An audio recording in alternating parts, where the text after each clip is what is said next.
Jamais sans la grâce, une dévotion matinale qui vous connecte à la pensée de Dieu et vous donne la provision du ciel au quotidien.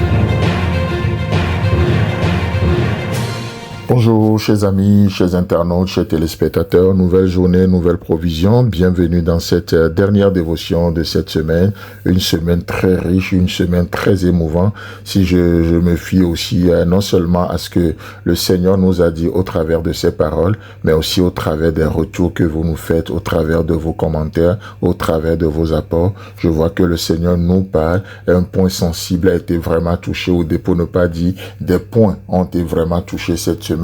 Gloire soit rendue à Dieu Sauveur qui sait nous utiliser pour parler à son peuple, et aussi ce Dieu qui sait rendre sensible son peuple à la voix de sa parole.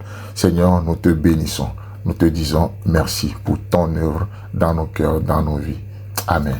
Alors, chers amis, chers internautes, nous terminons ce matin toujours avec ce verset et avec lequel nous avons commencé la semaine, Néhémie chapitre 1, le verset 3, et nous allons aussi revenir sur le verset Néhémie chapitre 2, le verset 17. Pourquoi?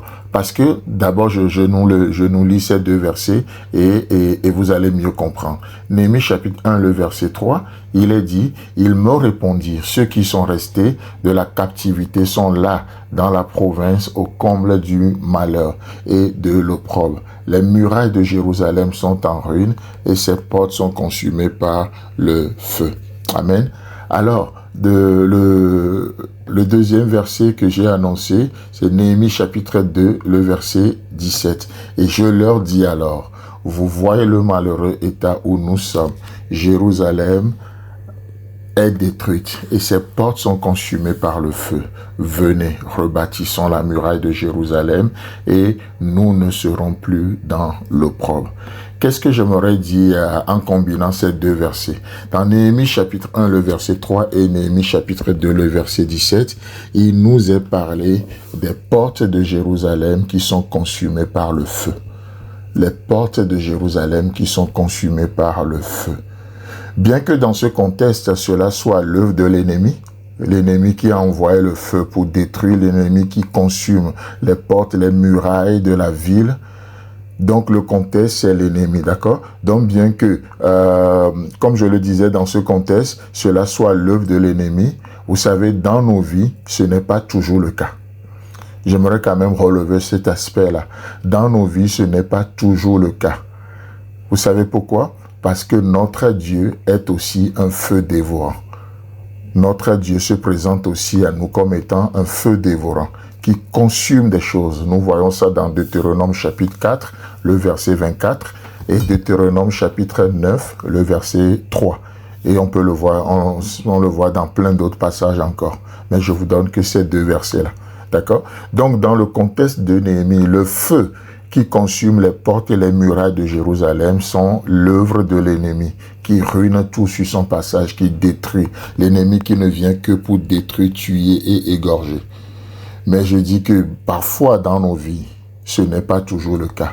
Pourquoi? Je dis ça parce que parfois notre Dieu aussi se présente à nous comme étant un feu dévorant. Deutéronome 4, le verset 24. Un feu dévorant qui consume dans le but de purifier. Un feu dévorant qui consume dans le but de nettoyer. Il ne consume pas pour détruire. Rappelez-vous de la vision que Dieu donna à Moïse.